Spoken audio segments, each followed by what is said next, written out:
Hello, and welcome to Budget Commander. On this channel, we'll discuss Magic the Gathering topics with a focus on playing Commander on a budget.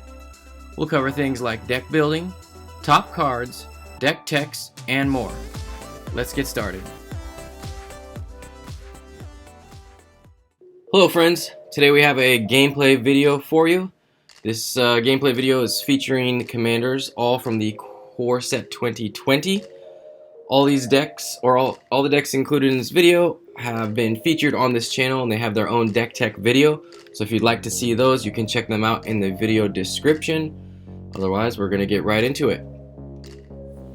Well, Omnath is going to start us out by playing a Tranquil Thicket, which enters the battlefield tapped, passes the turn to Golos, who plays a Forest, and passes the turn to Kaalia, who plays a Plains. Kaalia passes to Gargos, who plays his own Forest, and and then casts a Search for Tomorrow. Suspended for 2, so after its suspend counters leave, he'll get to search his library for a basic land and put it onto the battlefield. Then he'll pass the turn to Omnath, who's going to play a tapped Forgotten Cave, and pass to Golos, who plays a Plains, and then casts Khalni Heart Expedition. This is an enchantment with landfall, and each time Golos plays a land or a land enters the battlefield under his control, the enchantment will get a counter, and then once it has 3 counters, you can sacrifice the enchantment to get a couple extra lands to the battlefield tapped. Golos is going to pass to Kaalia, who plays a mountain, and then passes to Gargos. At the beginning of Cape, Search for Tomorrow is going to lose a suspend counter, and then Gargos is going to play a Forest and cast his own Khalni Heart Expedition. Gargos is then going to pass the turn to Omnath, who untaps and plays a tapped Highland Lake, allowing him to tap for blue or red. Omnath then passes to Golos, who untaps and casts Explore, drawing a card and allowing him to play an extra land this turn. And he'll use that to play Savage Lands, which gives black, red, or green, but comes in tapped, triggering the Khalni Heart Expedition, giving it a counter. And then for his second land for turn, we'll play Frontier Bivouac, which comes in tapped and taps for green, blue, or red. This also triggers the Khalni Heart Expedition, giving it a second counter. Golos then passes to Kaalia, who plays a tapped Secluded Step, allowing her to tap for white, and then she passes to Gargos. Once again, triggers the Search for Tomorrow at the beginning of Keep, giving him an extra land. When this land enters, it triggers the Khalni Heart Expedition, giving it a counter. And then Gargos will play his land for turn, once again triggering the Khalni Heart Expedition. And then for 4, casts Ranger's Path, which will get 2 forests from Gargos' library to the battlefield tapped. And when those enter, that triggers the Khalni Heart Expedition, giving him a couple more counters there. And then he will activate the Khalni Heart Expedition, sacrificing it for a couple of forests. And now Gargos has all the mana. Passing to Omnath, who untaps and plays a Lumbering Falls, which taps for green-blue, can become an elemental 3/3 for 4 mana and enters the battlefield tapped. And then for 3, cast Retreat to Kazandu, which is an enchantment with landfall, and whenever a land enters the battlefield, Omnath is going to be able to put a +1/+1 counter on a creature or choose to gain 2 life. Omnath then passes to Golos, who untaps, plays a Forest for turn, triggers the Khalni Heart Expedition, getting it its 3rd counter, and then Golos will enter the battlefield. When he enters, he's going to search his library for a land, any land, and put it onto the battlefield tapped.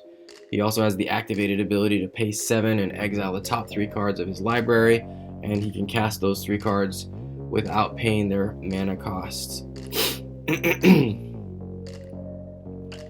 And then the land he chooses is Azorius Guildgate. When it enters, Khalni Heart's going to get another counter. Then Golos will activate Khalni Heart Expedition, sacrificing it to get a swamp and mountain to the battlefield tapped. Golos passes to Kaalia, who plays a Windscarred Crag, which taps for red-white, enters the battlefield tapped, and gains her a life, putting her up to 41 life total. and then passes to Gargos, who untaps, plays a Forest for turn, and then casts the Foe-Razor Regent, a 4/5 flyer that costs 7, and when it enters, it gets to fight a creature that Gargos doesn't control. And whenever a creature Gargos controls fights, he gets to put 2 +1/+1 counters on that creature at the beginning of the next end step. He'll choose to fight Golos. However, Golos has 4 toughness, so that leaves him with 1 toughness until the end of this turn. And then Gargos will cast an Elvish Mystic and cycle the Tranquil Thicket, so pay a green and send it to the graveyard, draw another card, and passes the turn, unfortunately not killing Golos. Omnath, however, will untap, and for 4 plays Zendikar Incarnate, and X4, where X is equal to the number of lands Omnath controls, so currently a 4/4, and then passes the turn to Golos, who activates his own ability, exiling some cards from the top of his library, allowing him to play them for free, and then from those 3 cards is able to cast the Dawn-Treader Elk, a 2/2 that can be sacrificed to put another land from the library onto the battlefield tapped, as well as the Beanstalk Giant, which is an XX, where X is equal to the number of lands Golos controls. Currently that's 8. And then casts Alpha Authority, targeting the Beanstalk Giant, giving the Giant hexproof, and it can't be blocked by more than 1 creature.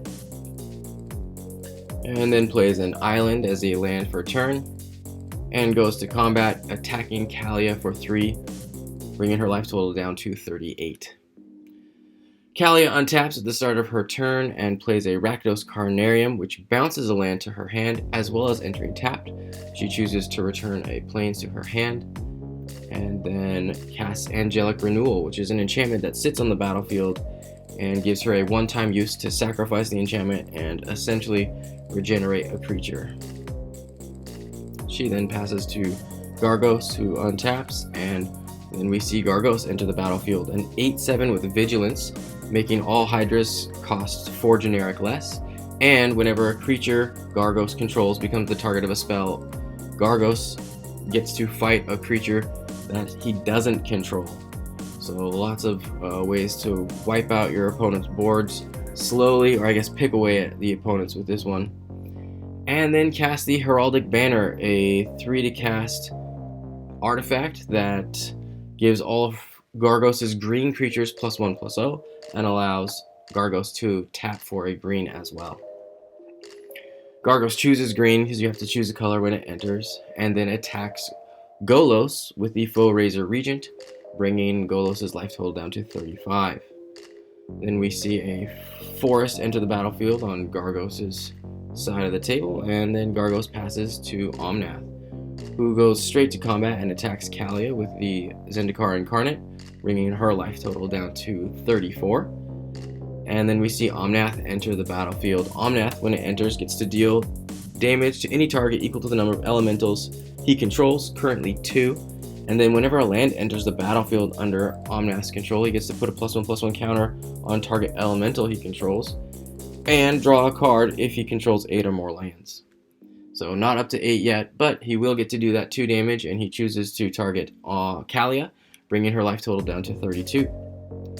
And we see Golos untap, and once again activate his ability, exiling cards from the top, and then playing a mountain for turn, and casting Fact or Fiction, which will allow him to gain a few cards depending on what his opponents choose.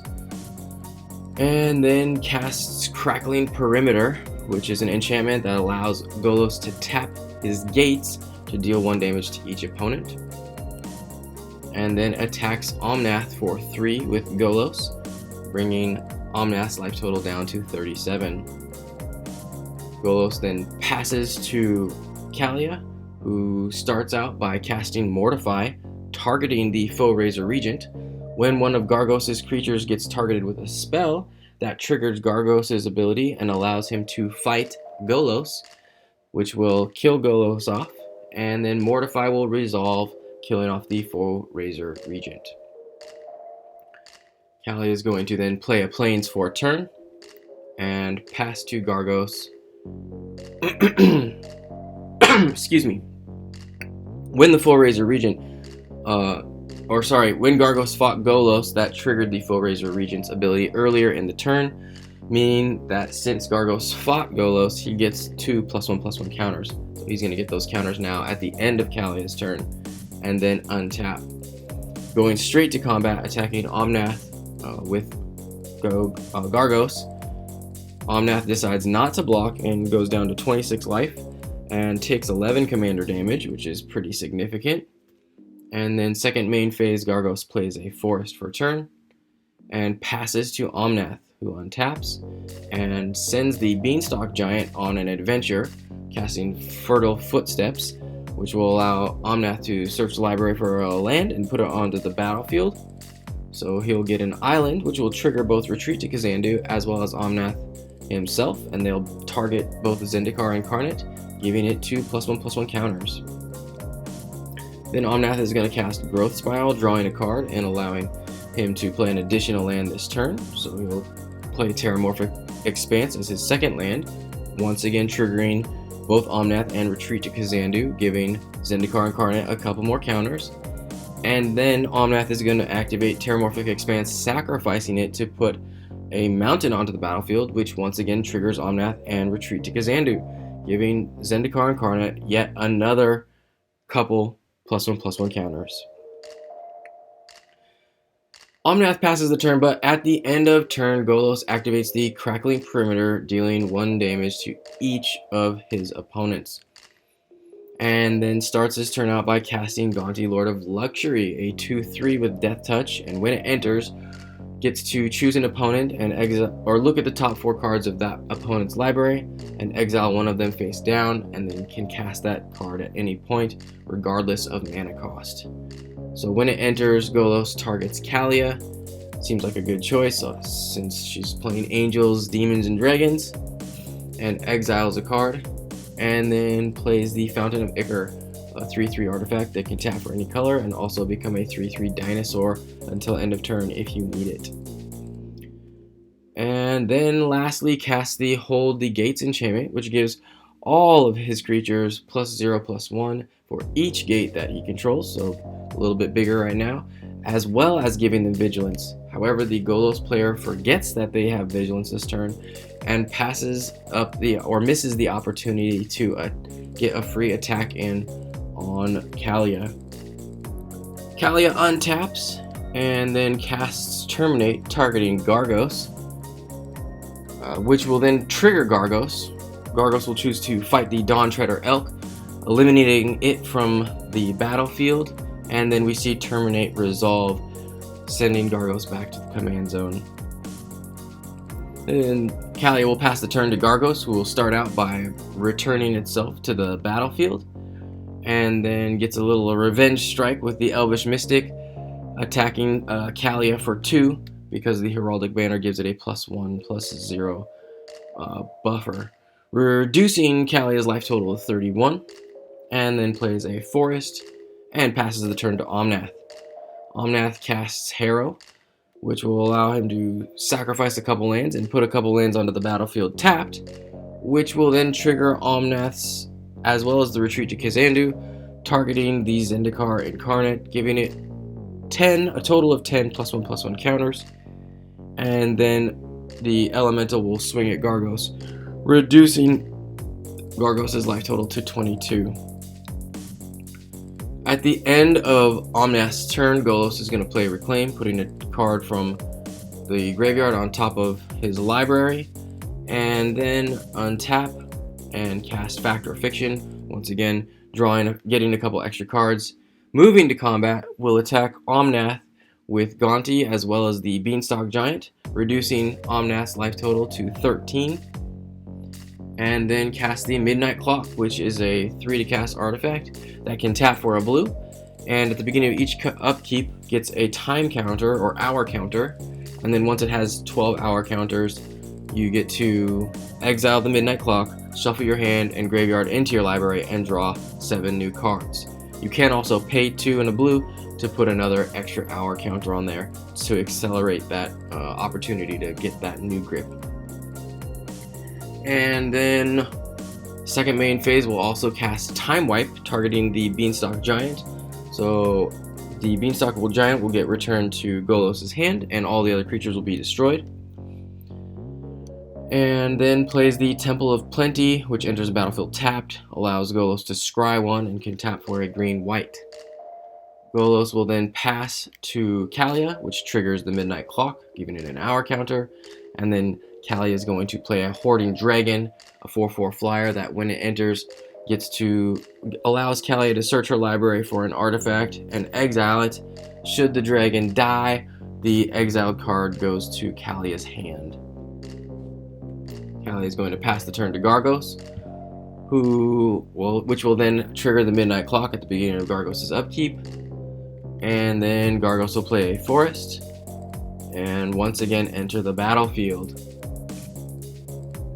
Gargos is then going to pass to Omnath, which triggers the Midnight Clock, and then we see a Beanstalk Giant enter Omnath's battlefield, which has power and toughness equal to the number of lands Omnath controls.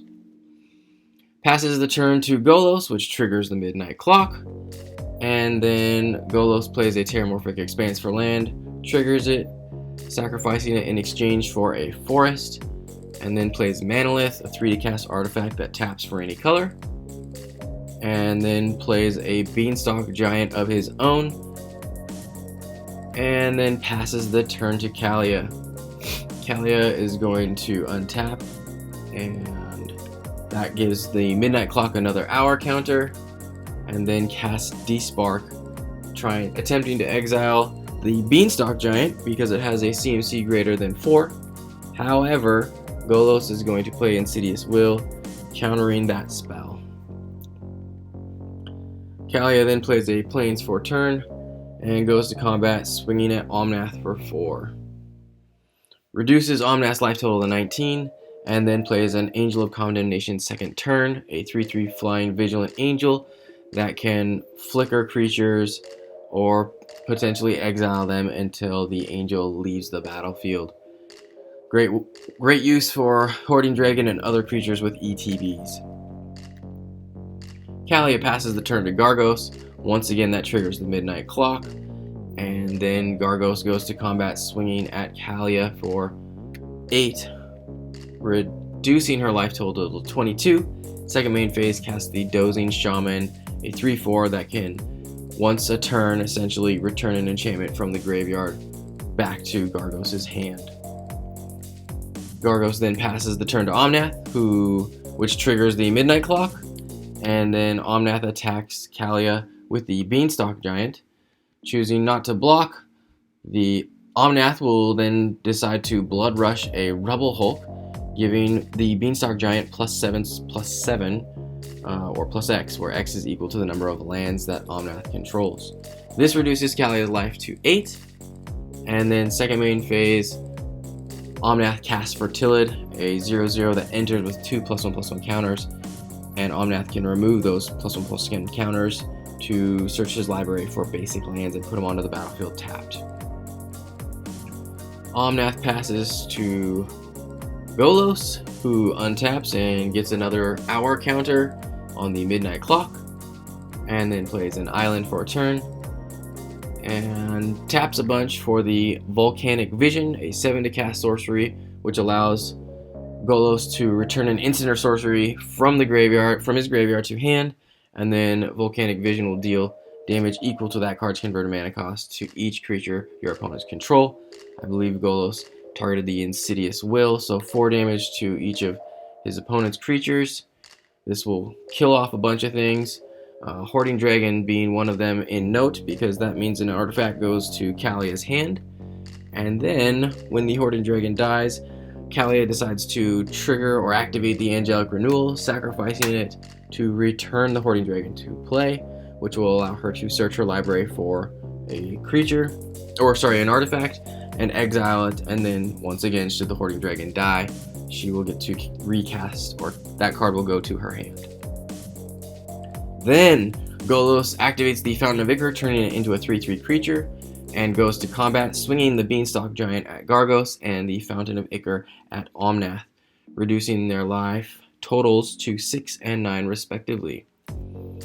Passing the turn to Kalia, she untaps, triggering the midnight clock, and then casts a Demanding Dragon, a 5/5 flyer, and when it enters, it deals 5 damage to target opponent unless that player sacrifices a creature. She targets Omnath, and Omnath chooses to take 5 damage, reducing his life total to 1, and then plays the Sphere of Suns, which enters with 3 counters, charge counters, and Kalia can remove those counters at any time for mana of any color.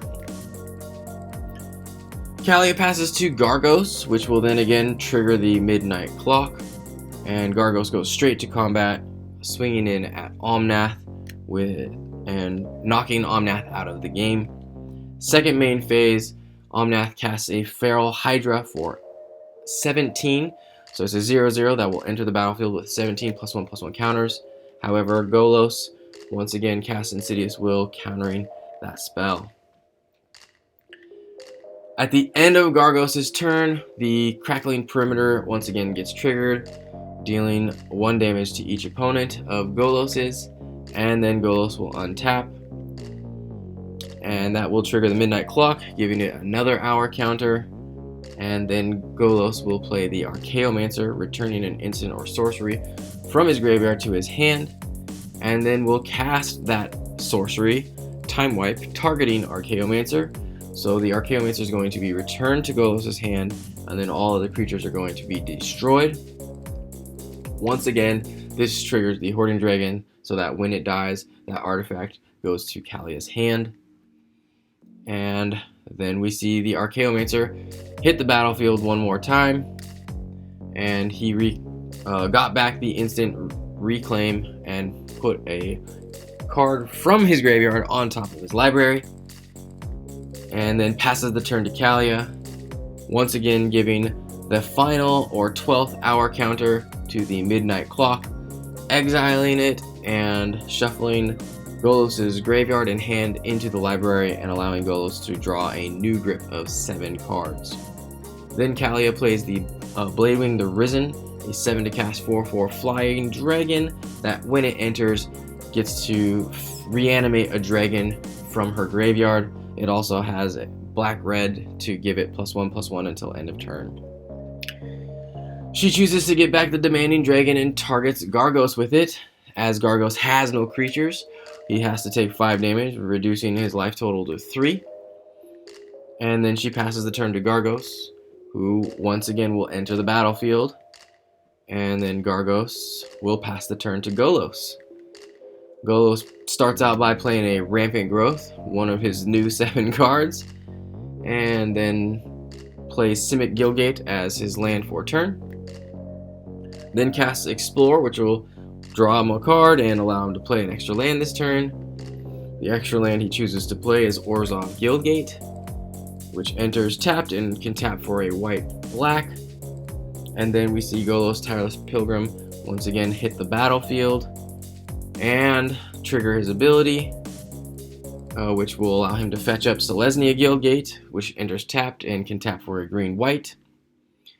And then casts Ravenous Chupacabra out of exile. This is the card that Gonti exiled earlier in the game from the top of Kalia's library, and targets Kalia's Demanding Dragon. However, Kalia responds by casting Ephemerate, which will blink it, fizzling Ravenous Chupacabra's ability. And when that happens, the Demanding Dragon re-enters the battlefield and she targets Gargos, forcing him to sacrifice a creature or lose the game. So Gargos once again will go back to the command zone. And then Golos will pass the turn to Kalia. Kalia starts out by untapping, and then Ephemerate rebounds.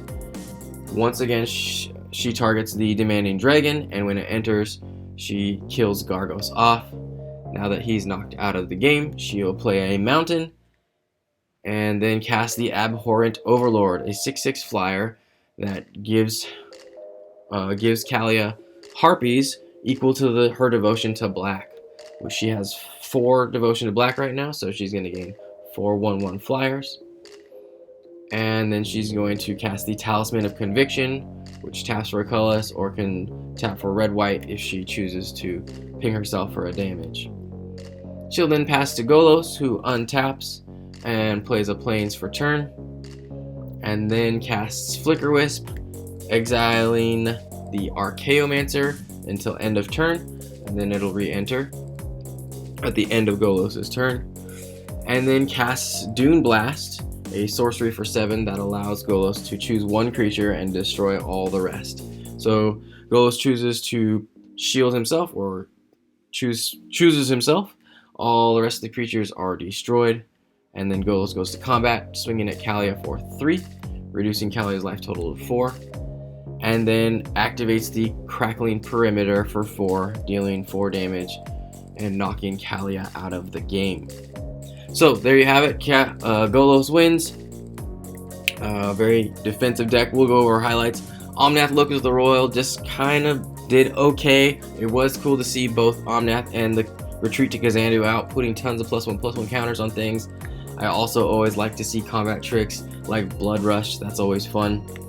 We also had Gargos just on the battlefield almost the entire game.